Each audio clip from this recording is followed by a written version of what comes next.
nti ku polling stations zino 14 ze basinziddeko kugamba mbu abantu babajjako eddembe lyabwe waliyo abantu abaali balonze wabula ekyaliwo kyali kyaga nti agasajja gajja nga gasupervisingwa ne minisita omwe yaliwo ne gakubakuba boxi ate polling station zino zezimu kuzazisinga okukuumibwa kwaliko obukuumi bw'amaanyi ennyo ezimu ku mbogo kwaliwo n'emmamba 2 nga zipaakinze naye nga batuga nti abakusirikale abaali basinga n'abantu obungi bali tebasobola kukwata gasajja ago ne gakubakuba boxi ne gagenda ng'ekigendero kya gasajja ago agaali gakuumibwa gavumenti kyali kyakulaba nga obululu bwawo tebubalibwa kakati ensala eno kyetegeeza nti omuntu maaso akalulu ke tugendamu bw'anaalaba nga talina chance yakulwangula kalulu nga ye afuna gakanyama nti mugende mukole ki mugyewo boxi zammwe nga polling station nga 10 zijja kusazibwamu akalulu kyovula nga tuga nti ensala eno za demokrasiya emabega kubanga lwaki gavumenti si yenenyezebwa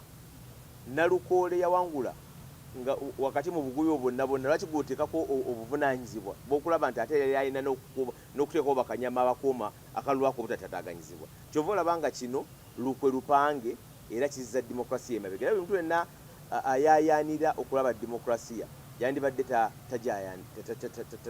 tasanyukira nsala eno.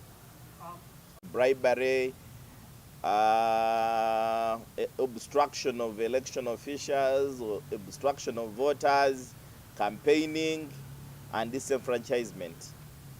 And the court has annulled this election on 2 main grounds. The first ground is that the non-inclusion of the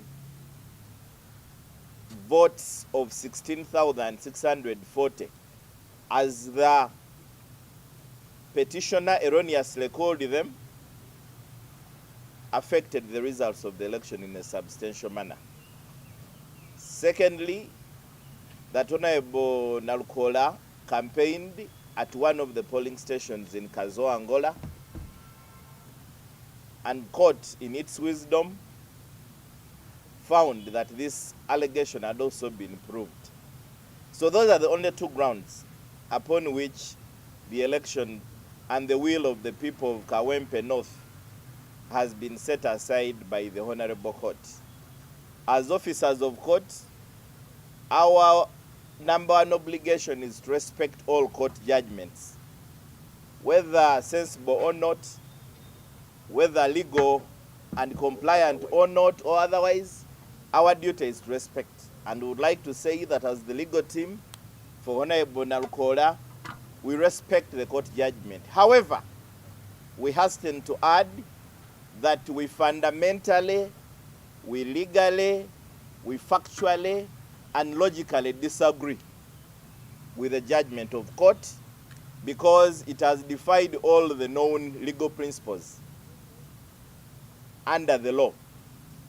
We've been saying it quite often, and we shall still continue to say it, that Uganda is a Commonwealth country, and we are bound by the doctrine of precedent. We are bound by the doctrine of stare decisis. And all courts are in hierarchy. So as a high court is bound by the decisions of the Supreme Court and the Court of Appeal. And we presented evidence to court on how it should treat the 14 polling stations in the absence of evidence from Honorable Nambi on who voted, how many people voted, how many votes were. Even in one of the cases of the Court of Appeal that were brought forward by the petitioner herself, that is Honorable Sarah Opendi Acheng, the Court of Appeal guided that when you're finding substantial effect, you do not subtract the total number of voters because it's not true that all people could have voted. And the Court of Appeal said, don't do that when you are caught. The Supreme Court in Kizza Besigye had already said, don't do that. The Supreme Court in 2016 in Mbabazi said, don't do that. Even where we had over 2,000 polling stations in Kampala and the Greater Mukono not included, the Supreme Court said that cannot set aside an election. However, in the whole judgment, we have seen of 56 pages. And we want to thank court that we finished the hearing on Wednesday in 2 days. It had read over 4,000 pages, over 5,000 pages. The court had analyzed all of the evidence we had been giving in 3 weeks, in 2 days, and it came out with a judgment on Monday Keep up this precedent. of 56. We first of all want to thank court for such speed, supersonic speed, unprecedented in the history of our country. And we also encourage it to keep up this even in all the other cases that we're having. But we have not seen the reason why the judge has departed from the Supreme Court. We have not seen the reason why the judge has departed from the Court of Appeal guidance on how to deal with such a situation. Because it is very fundamental to note that the will of the people, the will of 92% of the people of Kawempe North, cannot just be turned around unless there are very justifiable legal grounds. And on that alone, we have instructions from both Honorable Nalukola, who is away right now on his religious pilgrimage, and the party to challenge this finding of court, because it is against the law, it is against precedent, without justification for departure, but it also defeats logic, because there was no evidence to support that finding of court. We believe it is based on conjecture, and it is based on misapplication of the law. The other ground that we are challenging is the finding of court that Honorable Nalukola campaigned at a polling station by saying amanyi g'abantu temugalya mulukwe, because that was the actual allegation. So that someone said amanyi g'abantu bagalya mulukwe, and it is the finding of court and the wisdom of court that amounted to campaigning, that means Nalukola, vote Nalukola, and that means people power. We want to say, one, that the court still, right from the Supreme Court, has been very emphatic that where partisan witnesses come to court and give evidence, you require some independent evidence to collaborate. All the people who came to give evidence on this matter clearly testified, both in their affidavits and the one they gave us to cross-examine, that they were agents and supporters of Nambi. So which other independent evidence did the court hear to make the finding? When you have one person, when you had so many other people on a polling station. But secondly, court in its wisdom found that the evidence of Kagumba, the evidence of Babide Sherina had not been rebutted. But you remember, since this hearing was public, we asked for these people to be cross-examined. Court refused. It gave us those it wanted us to cross-examine. So how do you now reach a judgment and you say that the other people you refused us to cross-examine were not rebutted? How do we rebut them when you, as court, had shielded them? So we believe these two areas that the court has based on to make a finding are legally flawed, and it's our obligation as members of the law to ensure that we go to the Superior Court to have a second eye on this. Finally, we have instructions still from our candidate that the people of Kawempe North who voted him are still willing to vote him, even more seriously. However, as a lawyer and as a person who believes in the rule of law, he must first exhaust the legal remedies to ensure that the law is put right. Because as we highlighted earlier, we are having very funny precedents in this country. We are having a lot of legal and judicial instability where you can't know how to advise a client because courts are making decisions that are very appealing legally. So he says, and he instructs us to immediately embark on an appeal to the Court of Appeal to make sure that we cure these legal anomalies. Thank you very much. Yes, olunaku lwa byewuunyo naye ng'awadde mu matters zino ebimu tetubyewuunya. Babuzeeko katono tuzzaayo ng'ewa Wakayima ogamba nti balangiridde Nambi ng'omuwanguzi. Ndowooza kye kyokka omulamuzi ky'atakoze. n'ebirala byonna nga bwe twogera mu mateeka tagoberedde mateeka tagoberedde bujulizi mu nsala gy'awadde omulamuzi ono.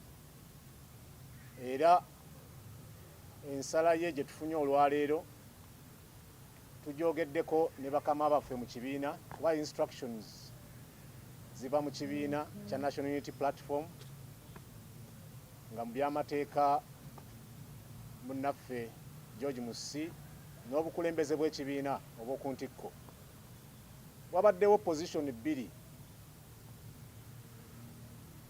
Oweekitiibwa Nalukoola twogereganyizaako naye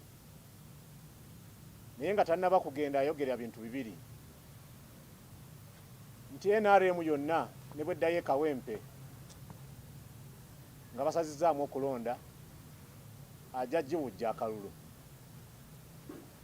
Position ey'okubiri nti nno tayinza kuleka nsonga zisaliddwawo mu bukyamu zisigale ku likodi nti newankubadde amaanyi g'abantu era ge beeyambisizza okusazaamu ageesiga nti okumuzzaayo e Kawempe ne bwe tuddayo enkya abantu bajja kukozesa gye bayita protest vote bamukomyewo. Yatuwa instructions tetukkiriza ensalawe enkyamu ebeerewo ng'ejulizibwa oba president mu misango emirala egijja mu maaso. Era kwe kubadde okukkiriziganya nga tumaze okwogerezeganya n'obukulembeze Secretary General ne munnaffe ono aba NUP ne tukkiriziganya ne munnaffe gy'ali ekisooka abagambye ali mu kifo kitukuvu era abatumidde era abasabira. Instructions ze nti tujulire olw'ensonga eyo. Mu mateeka bw'olekawo ensala enkyamu newankubadde ogeewulira ku ground eyinza okweyambisibwa mu bukyamu ne bajulijuliza mu misango emirala nagyo ne bagidibaga. Twagala tujjukize bannayuganda nti omusango guno ne bannamawulire tubadde wamu nga tutambula. Obulamuzi bwammwe already ndowooza mwabulaba dda. Ekisooka byonna munnanga ajja babulya mu election petitions ze tubaddemu ne presidential election petition esalibwawo obudde obwamangu. Sirabangako presidential election petition gye bavuga ndiima ng'eno. Tubadde muzisuka ndowooza ziwera n'ekikumi bw'obala okuva ku local government parliament paka mu presidential election petitions ze tuwozezza. Eya Dr. Kizza Besigye, eya Mama Mbabazi n'eya Honorable Robert Kyagulanyi Ssentamu. Tewabangawo election petition ya byabufuzi on record yali evugiddwa ndiima. Ene tekomye ku ndiima ebaddemu n'ekimama kyekyo lwaki kooti etomedde. Yatugenda kweyambisa okutomera kwayo n'ensobi zeekoze okulaba ntujulira mu kooti kati ensukkulumu mu nsonga election petitions ye Court of Appeal tugirage ensonga ezimu ku zino. Ekisooka eno kooti yatusalirawo bajulizi ki betusinziirako ng'esala omusango guno. Kooti yasalawo abajulizi bonna be twagisaba 30 naye tulonderamu abajulizi be tulina okweyambisa musango guno okulaba ntuwakanya enteekateeka n'empaaba ya Nnambi. Kati ate kooti y'emu ne yeeyambisa obujulizi bwabo bwe yatugaana okuwakanya nti ate mwabuwakanya y'emu ku grounds tugenda okweyambisa otugaanye okuwakanya abajulizi be tutusabye tuwakanye nga tuyita mu cross examination. Nene weeyambisa nti abajulizi be bamu obujulizi bwabwe tetwabuddamu okuddamu obujulizi mu election petition bagiyita cross examination kuba oba tojja kuwandiika volumes ng'oddamu buli kigambo mu nnaku ze batuwa entono. So awo amenye mateeka era endiima ettomezza mu nsonga eyo. Era kwasinzidde n'asalawo nti abalonzi bonna abali mu register ku bitundu abamu betwalaba nga bali mu uniform z'amagye ne kale ezimu ezaali mu kalwako kawakanya nga baasayasa bokisi zino nti abantu bonna akakaaga mu 640 ng'ogasseeko abafu ogasseeko abaava mu ggwanga lino ogasseeko abalwadde ogasseeko abasomi abali wabweru w'eggwanga oba batali kawempe ng'abantu abajja baali bitundu 14 ku buli 100 agambye nti ebitundu 10 ku 10 mu polling station 14 abatalonda bonna nga abafumu batadde n'abalala bagibwako eddembe lyabwe nti abafu bagibwako eddembe ly'okulonda abali mu malwaliro bagibwako eddembe ly'okulonda abatakyali mu ggwanga bagibwako eddembe ly'okulonda n'olwekyo akalo tekaali ka mazima na bwenkanya kuba eddembe lyabwe lyabagibwako nti bw'obakwata abo bonna abali mu register n'olaba ne difference yaliwo ey'akanaana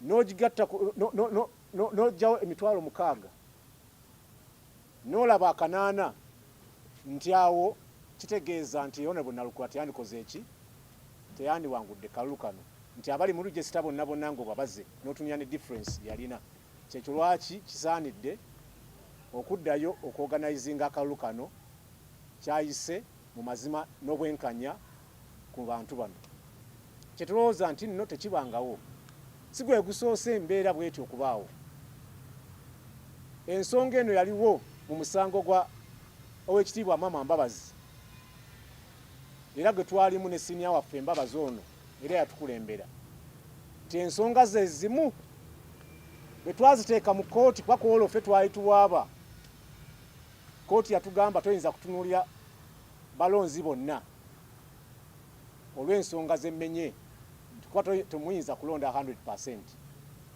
Kati ensonga ze zimu ate abali ku sayidi eri ze batuwadde abe NRM ku lwaluli ensonga NRM gye twali tuvuganya mu kooti ensukulumu era balamuzi ne bagamba nti NRM akakalu yakawangula era president bamulayiza ensonga ze zimu NRM ku luno bwe zireese ate etteeka ne balikyusa nti amateeka agakola ku Supreme Court mu musango gw'Oweekitiibwa Mama Mbabazi ku nsonga y'emu kati ate kooti etandikirwako egakyusizza ze zimu ku nsonga ze tugenda okulambika mu kooti ensukulu era kye twewuunya nti ensonga endala nga bwe mba nnyonnyodde nti ekyokugamba nti nno the Honorable Nalukoola yakola campaign kola olunaku nti yayogera ebigambo nga people power maanyi g'abantu nti ate obujulizi abaabuleeta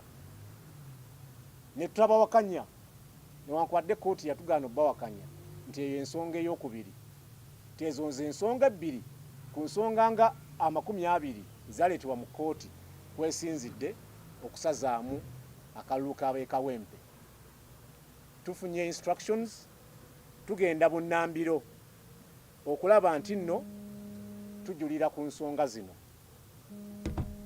kubanga tukikakasa nti tuyinza kulaba bulabi kusalawo kw'abantu b'ekawempe nga kugibwawo mu ngeri enkyamu mu mateeka n'engeri ey'okupapiriza kubanga twababuulira justice carried is justice miscarried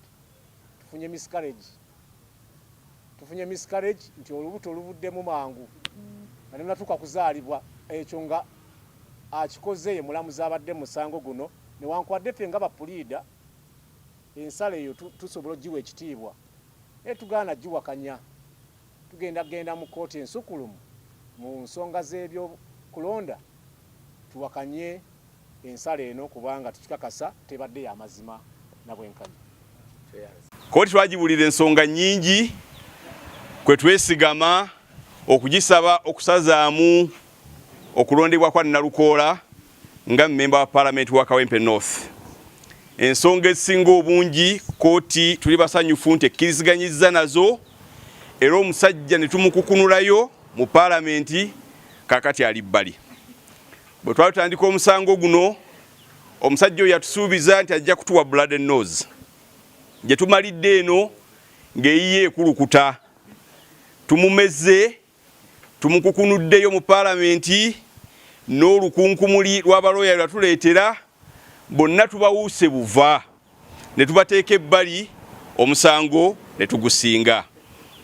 Njagala okwozaayoza bannakawempe, njagala okwozaayoza Nambi Farida, njagala okwozaayoza chairman w'ekibiina kya NRM wamu n'olukiiko olufuzi olwa SEC wamu n'abakulu ku kibiina ku kitebe ekya NRM Secretariat okubozaayoza olw'obuwanguzi buno obulungi obwongedde okukakasa ebyo bye twakkiririzaamu ng'okulonda kwakaggwa nti mazima waliwo ebitaatambula bulungi.